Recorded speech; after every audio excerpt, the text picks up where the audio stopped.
Halo semuanya, selamat datang di ulasan kita kali ini. Hari ini kita bakal ngebahas sosok yang, jujur aja, kisahnya benar-benar luar biasa, yaitu Santa Catarina dari Siena. Kita bakal ngikutin perjalanannya dari seorang remaja yang lumayan keras kepala, sampai akhirnya bertransformasi jadi salah satu tokoh paling berpengaruh dalam sejarah, dan bahkan diakui secara resmi sebagai pujangga gereja. Oke, mari kita selami hal ini.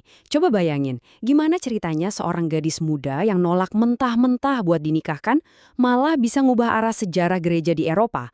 Di abad ke-14, seorang perempuan muda itu praktis nggak punya kebebasan buat nentuin jalan hidupnya sendiri selain lewat pernikahan. Tapi Katarina ini bukan remaja biasa. Dia benar-benar mendobrak semua ekspektasi itu dengan cara yang, wah, pasti bakal bikin kita terkejut deh. Ceritanya dimulai pada tahun 1347 di kota asalnya, Siena, Italia. Nah, satu hal yang paling mind-blowing dari awal kehidupannya adalah ukuran keluarganya. Katarina ini adalah anak bungsu dari 25 bersaudara. Iya, kalian gak salah dengar, 25 anak dalam satu keluarga. Fakta ini aja langsung bikin dia kerasa manusiawi dan deket banget sama kita. Tumbuh di rumah yang pastinya super duper rame, dia tuh harus bener-bener berjuang keras buat nemuin dan mertahanin panggilan hatinya di tengah hiruk-pikuk keluarganya sendiri. Mari kita lihat gimana perlawanannya ini makin eskalatif. Orang tuanya kan pengen dia punya kehidupan yang normal, yang artinya pada zaman itu ya menikah. Tapi Katarina nolak keras. Buat ngebuktiin tekadnya, dia ngelakuin hal nekat. Dia sengaja motong rambutnya yang panjang dan indah biar dia nggak menarik lagi di mata laki-laki. Udah pasti, orang tuanya marah besar dong. Mereka ngehukum dia dengan ngasih pekerjaan rumah tangga yang paling berat. Tapi, sikap pantang menyerahnya ini justru berbuah manis. Keluarganya akhirnya nyerah dan ngizinin dia bergabung dengan Ordo Ketiga Dominikan. Nah, keteguhan hati Katarina ini bukan sekedar pemberontakan remaja tanpa alasan loh. Di balik sikap kerasnya tentang norma keluarga, ada panggilan spiritual murni sebagai seorang mistikus yang sangat intim, mendalam, dan sama sekali nggak bisa dipadamkan. Dia pernah ngungkapin isi hatinya lewat kata-kata yang puitis banget. Dia bilang, "Engkau bagaikan misteri yang dalam sedalam lautan. Semakin aku mencari, semakin aku menemukan. Dan semakin aku menemukan, semakin aku mencari engkau." Kutipan ini dengan indah banget ngegambarin betapa cemerlang pikiran Katarina. Jiwanya tuh kayak nggak pernah puas. Setiap rahmat yang dia terima malah bikin dia makin haus akan terang ilahi. Kedalaman intelektual sekaligus spiritual inilah yang bikin dia beda banget dari orang-orang di zamannya. Yang bikin makin merinding adalah betapa nyata dan intens pengalaman mistisnya. Katarina ini dikenal sering banget punya percakapan yang jujur dan belak-belakan sama Yesus. Bahkan, ada satu kejadian luar biasa waktu malam festival di Siena. Di saat orang-orang kota lagi sibuk pesta di jalanan, Katarina malah berdoa di kamarnya.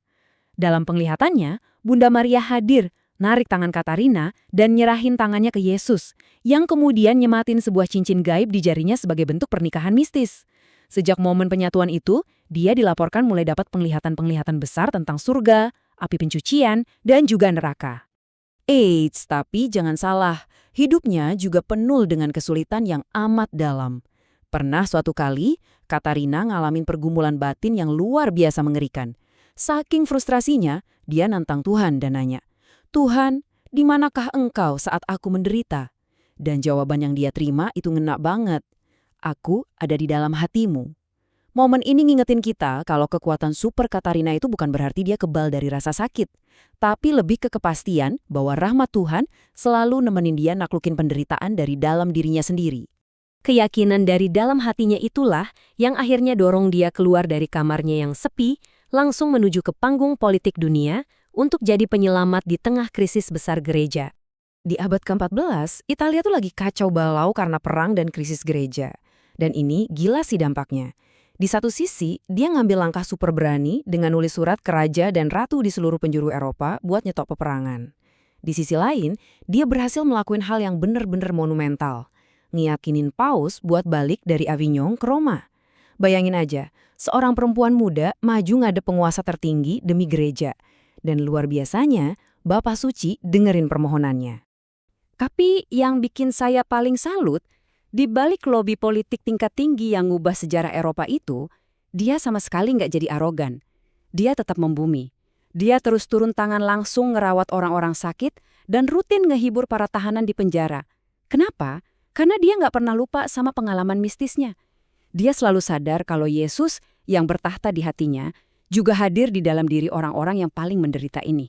Pelayanan gandanya ini dari level politik elit sampai ngurusin tahanan, bawa kita ke sebuah realita yang indah, tapi sekaligus mengharukan tentang betapa singkatnya waktu yang dia punya. Katarina wafat di Roma pada tahun 1380. Saat itu usianya baru 33 tahun. Bayangin, bikin impact sejarah segede itu cuma dalam waktu yang begitu singkat. Ketangguhannya kemudian diakui lewat kanonisasi di tahun 1461. Dan puncaknya nih, karena dedikasi tanpa rasa takutnya dalam melayani gereja, dia dianugerahi gelar pujangga atau doktor gereja pada tahun 1970. Kalau kita iseng ngebedah akar namanya dari bahasa Yunani kuno, yaitu kataros, kita bakal nemuin arti murni atau suci. Dan jujur aja, definisi ini ngerangkum seluruh jalan hidupnya dengan sangat sempurna.